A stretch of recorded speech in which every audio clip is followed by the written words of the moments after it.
నేర్చుకోండి, లక్షల్లో సంపాదించండి. Quality thought Madhapur, Ameerpet, USA. బాగుంది సార్. ఇప్పుడు ఈ పర్టికులర్ సినిమా విషయం తీసుకుంటే మన పొన్నియిన్ సెల్వన్ మణిరత్నం గారిది, వారు చెప్పారు, మీరు రాశారు, మీ సాహిత్యానికి ఫేస్బుక్ అంటే మన సోషల్ మీడియాలో వీటిల్లో చూస్తే చాలా మంచి ప్రశంసలు వచ్చాయి. అయితే మొట్టమొదట పాట ముఖ్యంగా పొంగే నది పాట అప్పుడు కూడా అంటే అన్య భాష గాయకులు పాడారు, తెలుగు గాయకులు కాకుండా ఒక పాట రెహమాన్ గారు పాడారు. దాంట్లో ఇది వేరే గొంతులు కూడా ఉన్నాయి, వాళ్ళందరూ కూడా ఇప్పుడు తెలుగేతరులే. అయితే అందులో మెత్తని అనే పదం ఉండడానికి మెత్తహాని అని లేదు, కొంచెం ఇది కొద్దిగా వేరే రకంగా పలకడం జరిగింది. ఉచ్చారణ దోషాలు ఉన్నాయని మెత్తని అనేదాన్ని ఒక నిమిషం ఇంకా ఇతర పదాలు కూడా ఉచ్చారణ పరంగా తెలుగు భాష పట్ల రెహమాన్ గారికి సరైనటువంటి గౌరవం లేదని, గీత రచయితని సెట్లో కూర్చోబెట్టుకుని పాడించవచ్చు కదా స్టూడియోలో అని, ఇలాగ రకరకాలుగా కొన్ని సూచనలు ఇవ్వటం. అంటే ముఖ్యంగా ఇది తెలుగు భాష ప్రియుల సోషల్ మీడియా అకౌంట్స్లోంచి ఎక్కువగా వచ్చినటువంటి కామెంట్స్ ఇవి. సో దీని మీద ఏమంటారు? అంటే రెహమాన్ గారికి తెలుగు భాష పట్ల ఉన్నటువంటి రెహమాన్ గారికి తెలుగు భాష పట్ల గౌరవమే కాదు, ఎంతో ప్రేమ ఉంది. ఏంటి ఇంత అందంగా ఉంటుంది లాంగ్వేజ్ వింటుంటేనే అని చెప్తారు.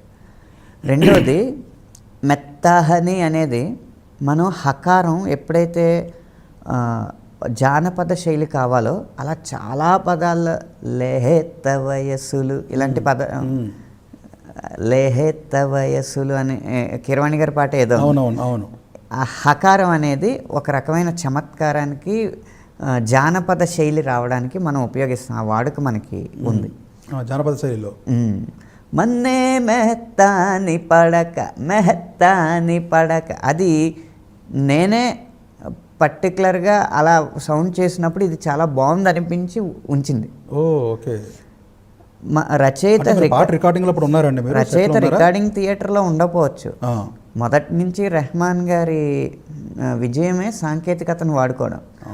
జూమ్ లింక్ మనకిచ్చి మనల్ని హెడ్ ఫోన్ పెట్టుకోమని అతను పాడుతున్న సోలో వాయిస్ మనకి వినిపించేలా చేస్తారు.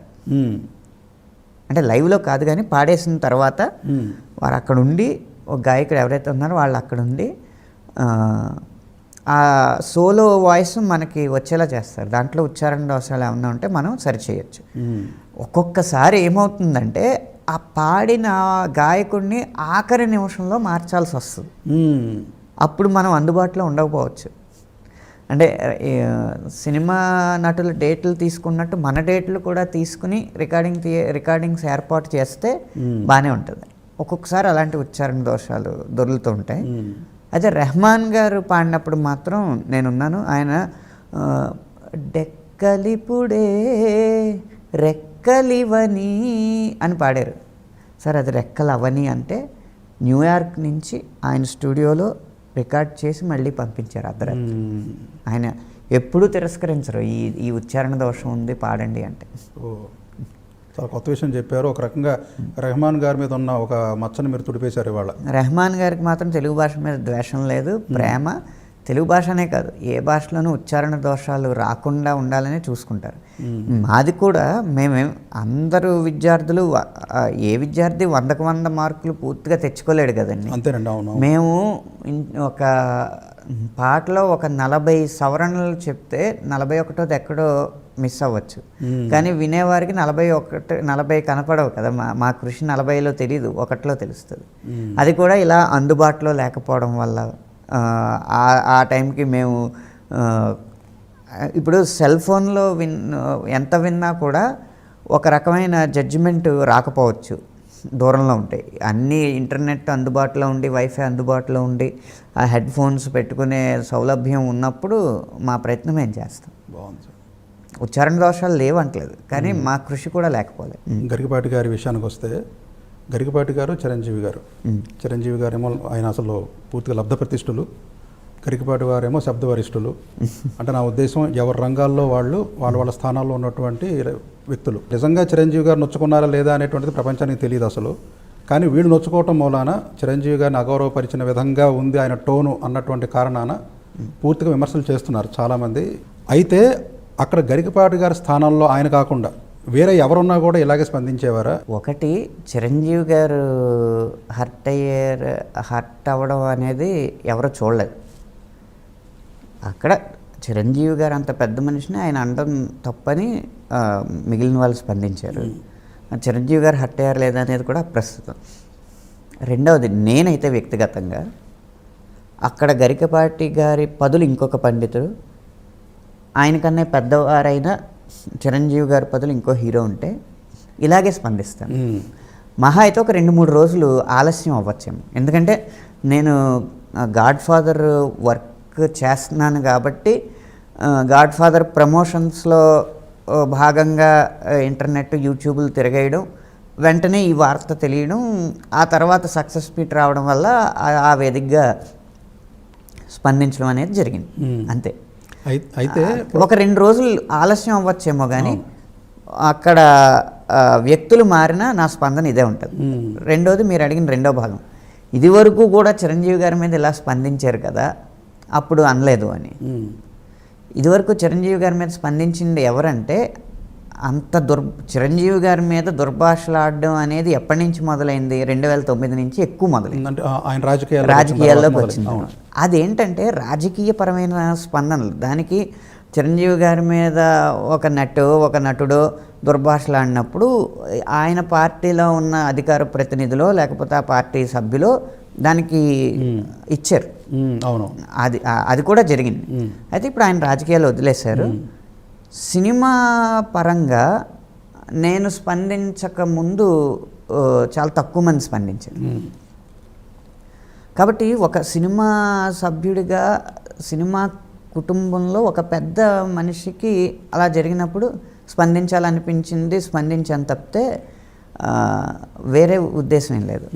ఇలా మీరు అన్న దానికి సమాధానం ఖచ్చితంగా చిరంజీవి గారి బదులు ఇంకో పెద్ద హీరో గారు ఎవరైనా ఉన్నా, అంటే వయసులో ఆయన కన్నా పెద్దవారు ఎవరున్నా నేను ఖచ్చితంగా స్పందించేవాడిని. అయితే ఇప్పుడు దీంట్లోనండి ఇదే విషయంలో ఆ గాడ్ ఫాదర్ సక్సెస్ మీట్లో మీకు మైక్ ఇస్తున్నప్పుడు సుమా గారు ఆవిడేదో అంటే మీరు స్పందనగా ఇంకా అంత వెర్బల్ డయేరియా నాకు రాలేదులేండి అన్నారు. అయితే మీకు సుమా గారికి మధ్యలో ఒక మమకారం ఉండొచ్చు, అధికారం ఉండొచ్చు, ఒక చనువు ఉండొచ్చు, ఏదన్నా ఉండొచ్చు. మీరు ఆ మాట అన్నారు, ఆవిడేం తప్పట్టుకోరే ఉండదు. ఒకవేళ సుమా గారి అభిమానులు చిరంజీవి గారి అభిమానులు ఉన్నంత ఎక్కువగా సుమా గారికి ఉండి వాళ్ళందరూ కూడా మిమ్మల్ని అధిక్షేపిస్తే నాగార్జున గారితో జరిగిన ఒక ఇంటర్వ్యూలో సుమా గారు, నాగార్జున గారు అడిగారు, నువ్వు అంతలా ఎలా మాట్లాడగలుగుతావు అంటే, నాకు వెర్బల్ డయేరియా సార్ అని ఆవిడే అన్నారు. ఆవిడన్న మాటే అన్నాను, నేనేం కొత్తగా సృష్టించింది కాదు. అందుకని సుమా గారి అభిమానులు ఒకవేళ నొచ్చుకుని ఉండుంటే ఒకసారి అది కూడా చూసి కాస్త నన్ను, ఎందుకంటే సుమా గారికి నిజంగానే చాలా మంది అభిమానులు ఉన్నారు. ఎందువల్ల నేను అభిమాని. ఆవిడ ఒక కేరళ రాష్ట్రంలో పుట్టి ఒక మలయాళీ అయ్యుండి, మాతృభాష మలయాళం అయ్యుండి, తెలుగులో ఆవిడ మాట్లాడేటువంటి మాటలు కానీ, ఆ యొక్క సమయస్ఫూర్తి కానీ, ఆ చతురత కానీ చాలామంది తెలుగు వాళ్ళకు కూడా ఉండదు. తెలుగు వాళ్ళు కూడా అలా మాట్లాడలేరు. దానికి సుమా గారిని ఎంతగా అభినందించాలో, సుమా గారి వెన్నంటి నడిపించిన రాజీవ్ కనకాల గారిని, దేవదాస్ కనకాల గారిని కూడా అంతే అభినందించాలి. సుమా గారి చేత పద్యాలు సాధన చేయించారు వాళ్ళు. తెలుగు గురించి బాగా, తెలుగు జాతీయాలు కానీ అన్నీ కూడా సుమా గారికి నేర్పించింది వారే. ఎంత నేర్పినా ఎంత వెనుకున్నానండి. ఇందాక మనం అనుకున్నట్టు ఆ యొక్క గ్రహణ శక్తి, ఆసక్తి, ఇందాక అనుకున్న 2 పదాలు అది ఆవిడలో పుష్కలంగా ఉన్నాయి కనుక ఆవిడ అందుకనే కదా, కేవలం భాషా ప్రజ్ఞ కాదు, వారికి సమయస్ఫూర్తి ఎంత అంటే, ఒక్కొక్కసారి కష్టపడి రోజుల తరబడి కష్టపడి జుట్టు పీక్కుని పేపర్లు చింపిన రాయలేని పంచు డైలాగ్ రైటర్స్ ఆవిడకి అక్కడికక్కడ వస్తూ ఉంటుంది. నిజంగా కొన్ని అంటే ఎవరైనా ఒకళ్ళు పరిశోధకులు సుమా గారు నిర్వర్తిస్తున్న కార్యక్రమాల్లో పంచులు అని చెప్పి కట్ చేసుకుంటా అందులో గొప్ప ఏరి పెడితే దాన్ని మించిన స్టాండప్ కామెడీ ఇంకోటి ఉండదు. అంత అద్భుతంగా ఉంటాయి ఆవిడ పంచులు, చాలా సహజంగా ఉంటాయి అండ్ చాలా సభ్యంగా కూడా ఉంటాయి. చాలా నేను ఇదే విషయంలో ఒకళ్ళు అంటే నాకు కూడా కొంచెం అంటే నేను ఒక చిన్న మామూలు ఇన్సిడెంట్ కింద తీసుకున్నాను కానీ అందులో నేను పెద్ద తప్పుని నేను చూడలేదు కానీ ఒకళ్ళైతే అన్నారు నాతోటి, ఏమిటండి అనంత శ్రీరాము ఆయన అలా అనడం ఏమిటి వెర్బల్ డయరీ అంటే మీరు ఇప్పుడు చెప్పారు కాబట్టి తెలుసు అది ఆవిడ గతంలోనే అన్నారని. అయితే నేను ఆయనకి చెప్పిన సమాధానం ఏంటంటే సరస్వతిని అంటే తప్పే ఉంది, ఇద్దరు సరస్వతులే. ఒక ఈయనేమో పుంభావ సరస్వతి, ఆవిడేమో సరస్వతి. ఎందుకంటే అంత భాష పరిజ్ఞానాన్ని అన్నట్టుగా అన్నాను నేను.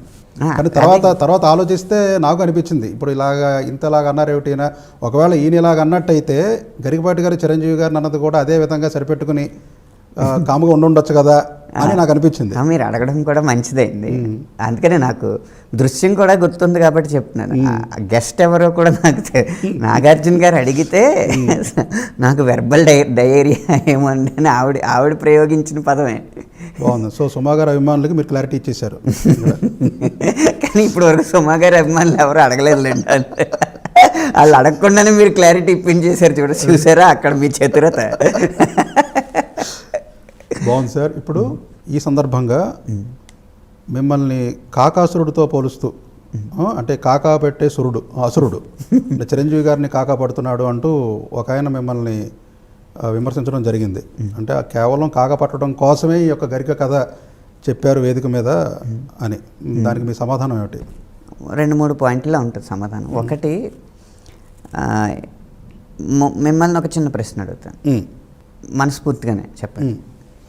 ఈ కార్యక్రమానికి నా తోటి పాటల రచయిత శిరాశ్రీ గారు అభిమానంతో పిలిచారు అని నేను వచ్చానా, లేకపోతే పబ్లిసిటీ కోసం వచ్చాను?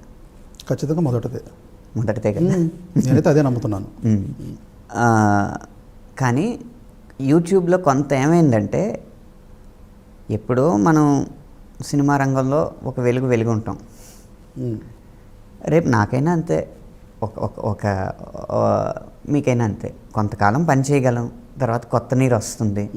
మనం కనుక కొత్త ప్రపంచంతో పాటు అప్డేట్ అవ్వగలిగిన అన్నాళ్ళు, మన ఐక్యూ అంత స్పీడ్గా పనిచేసిన అన్నాళ్ళు పనిచేస్తాం. And for more videos, please subscribe to iDream. Please subscribe to iDream. Please subscribe iDream. And please subscribe to iDream. For more videos, subscribe to iDream. please like, share and subscribe to the channel. Congratulations, iDream. Subscribe to iDream. Subscribe to iDream. So subscribe to iDream Media. iDream team andarki huge congratulations. Please subscribe iDream Media. Please subscribe to iDream. Subscribe iDream. Please subscribe to iDream. iDream అంటే నా కళల ఛానల్ను subscribe చేసుకున్న నోరు తిరుగుతలేదు. మీరైతే గంట గుర్తు కొట్టండి. For more such videos, please subscribe to iDream.